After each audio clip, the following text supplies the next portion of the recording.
ricordandoci l'importanza, il ruolo fondamentale che ha proprio la regione come istituzione nella promozione della regione stessa in termini turistici, in termini di attrattiva per l'estero, per l'esterno, e deve diventare proprio questo motore anche dal punto di vista, come dicevi prima, del marketing, anche se questa parola non ci piace tanto, però è vero, assolutamente, e quindi si potrebbe pensare anche a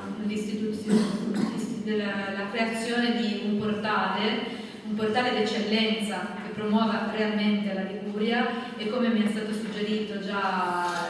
anche che possa fare concorrenza ad esempio a TripAdvisor, ad altri mostri giganti che poi portano le commissioni, insomma il guadagno a paesi esteri, paesi stranieri, quando noi potremmo fare molto meglio, perché soltanto noi conosciamo le bellezze paesaggistiche, questi borghi magari nascosti, segreti, e la bellezza delle coste che, come dicevi, va assolutamente di pari passo il discorso turistico con quello ambientale. Un obiettivo è proprio quello che tutte le nostre spiagge siano costellate di bandiere blu,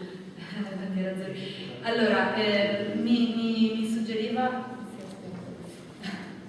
Andrea Melis che appunto volevo rassicurare dal punto di vista che il turismo è al centro dell'attenzione per il Movimento 5 Stelle Liguria. Questo bel post che abbiamo pubblicato come movimento, e l'autore è Andrea, che mi invita a leggerlo.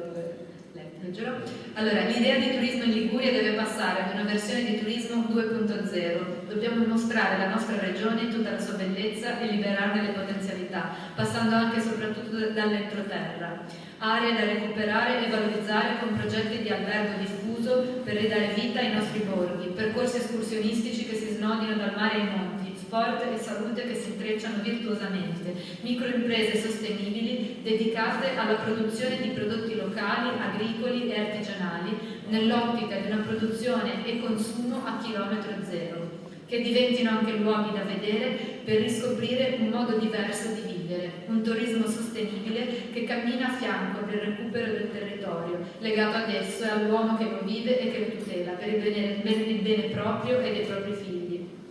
Ora, tutto questo discorso si può poi far funzionare non soltanto con un accentramento dell'attenzione di tutto ciò di tutti coloro che stanno fuori regione, ma anche dentro regione, per creare quel passaparola che è essenziale per portare le persone ad avere interesse a visitare una certa località o un'altra,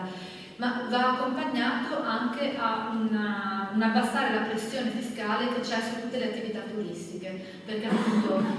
noi non siamo competitivi con altre regioni limitrofe, ad esempio con la Toscana, perché i nostri alberghi costano di più. Costa di più all'albergatore, per cui deve alzare i prezzi, e quindi chi va ad esempio a visitare le Cinque Terre poi va a finire che pernotta in Toscana, come ci insegna Alessandro Ravera, che per caso abbiamo un esperto di turismo proprio fra noi candidati, e io inviterei anche te con la tua esperienza a scriverci e ad aiutarci